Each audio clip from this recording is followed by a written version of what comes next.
Question 25. Calculate the area of the shaded portion of the diagram below. This is an interesting question. Where is the shaded portion?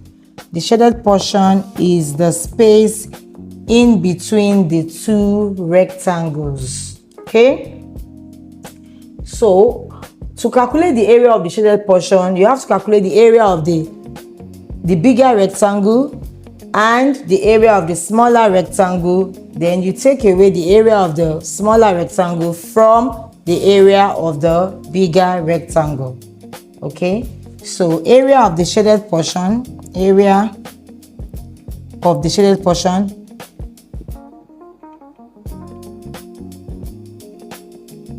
area of the shaded portion is area of the big rectangle minus area of the small rectangle. That will be the area of that space in between the two rectangles. So the first thing we'll do is to find the area of the big rectangle.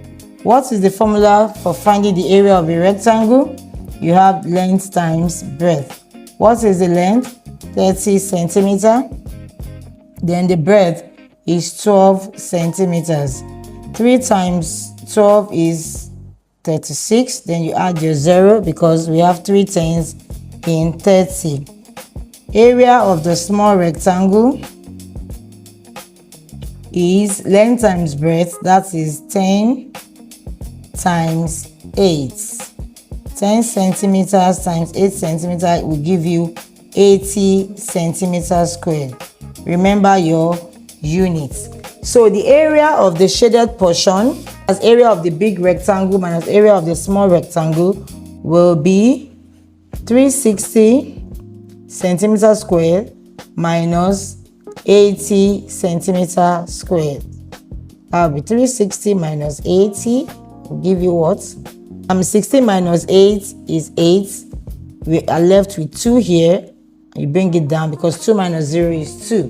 So that gives us 280 centimeters squared. That is the area of the space in between the big rectangle and the small rectangle. Next question says, find the value of the missing number. 25 minus, we don't know the number, equals 11. So let the number be x. So we make it an algebraic equation. Let the unknown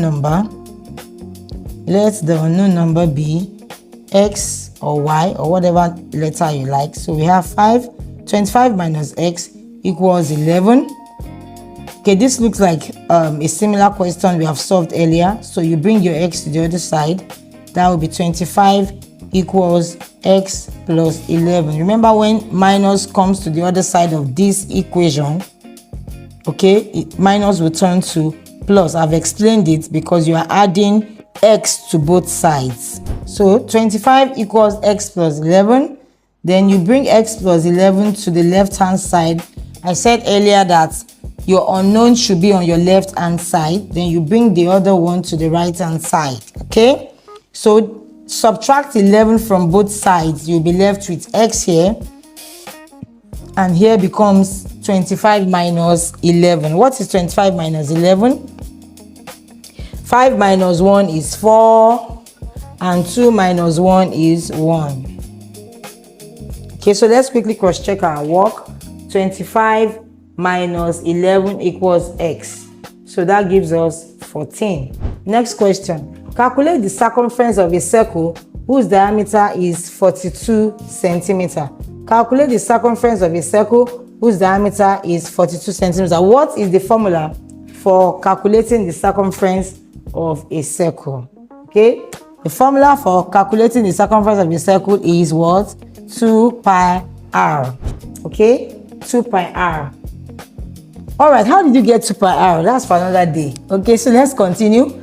2 times, we were told that we should take pi to be 22/7, and r, what's the r? We're not giving r, but we're giving the diameter, which is what? 42 centimeters. Remember, radius is diameter divided by 2. Diameter equals 2 times r.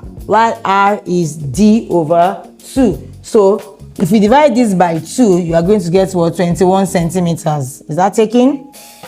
Okay, so 7 here, 1, 7 here, we have 3. 2 times 22 is what? Or we can just say 2 times 3 is 6. Okay, so that will give us 2. 22 times 6. 6 times 2, 12. 6 times 2, 12 plus 1, 13. Or you can say 44 times 3. So whichever one. Question 38. Find the value of the missing number again. Okay, so we have a box here. So let's assume the number is x. Let the missing number be x. So you have x minus 18 equals 85. We make x the subject of the formula. That means you write x on the left hand side, bring every other thing to the right hand side of the equation. This is the equator, this is the equal to sign. So you bring 18 to the other side. What do you do to take 18 to the other side? You add 8 to the left hand side, so we are left with x. Then you add 18 to the right hand side. So x equals 103.